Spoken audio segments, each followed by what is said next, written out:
this. I'll try to get through this, and it's going to be emotional, but I will. First, I'd like to thank all the men and women of the military, past, present, and future, for your service.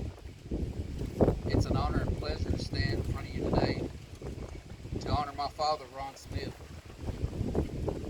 My father was a Christian first, a husband, a father, a proud veteran. These three things define my father. My father was drafted into the Army in April 1966 when he was 19. His basic training was at Fort Benning, Georgia. After basic training, he was sent to Vietnam with the 11th Armory Cavalry Black Horse Regiment, G Troop. His job there was a armored intelligence specialist. On June the 5th, 1967, while doing a seek and destroy mission, his tank, along with others, hit a landmine, killing 2, injuring 14 others, plus himself. Despite the heavy rounds of sniper fire and his own wounds, my father dismounted the tank and rushed to aid to his crew, repeatedly pulling several out of the badly damaged tank. He then was ordered to Fort Carson, Colorado, where he finished his duties. He remained as a reservist until April 1972, when he was given an honorable discharge.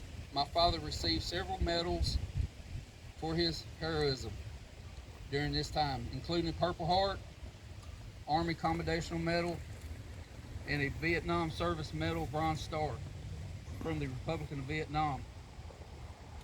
He was presented with the Republic of Vietnam Gallery Cross with Palm Unit Citation Badge, among many others. My father always talked about not getting welcome home for him and his fellow veterans as they deserved in that era. He wanted to do something to help remember and honor all fallen veterans from all branches of the military and all wars. He came up with this project and ran it proudly. He was pessimistic about it, or passionate about it, I'm sorry. He would have been pleased today. If you know my father, he never met a stranger. He is greatly missed. Thank you from our family for the honor for our veteran and my hero, my father, Ron Smith.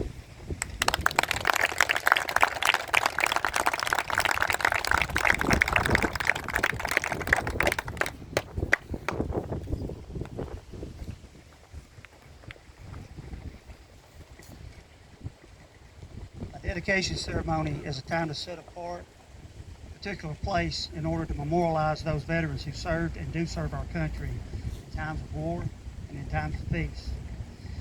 The goal was to have a memorial that would honor our veterans and be visible to anyone who wished to stop and reflect or pay the respects to our veterans.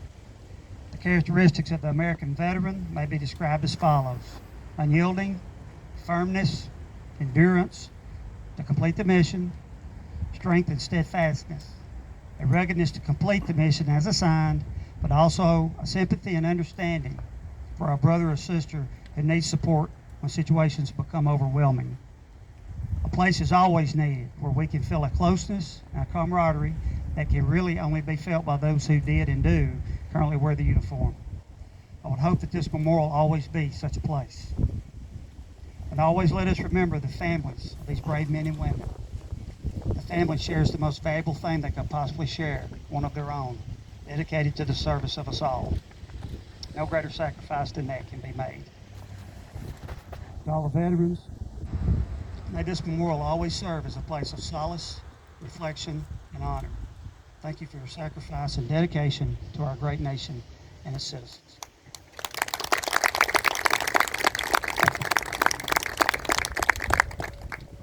Now,